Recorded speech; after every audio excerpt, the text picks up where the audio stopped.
কেউ কিছু বুঝেছো? না হলে না বলো না। শুনছিলাম শুনছিলাম বুঝছিলাম শুনছিলাম মানে ছুটছিল কান।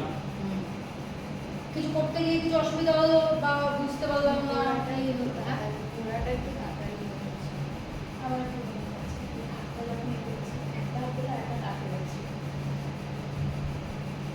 এই ফ্লোটাকে রাখার চেষ্টা করো, কিন্তু এটা যে এর সাথে মিলিয়ে তোমাকে রাখতে হবে এমন কোনো মানে নেই, কিন্তু পাটা চলবে তোমার এই তাদেরই চলবে।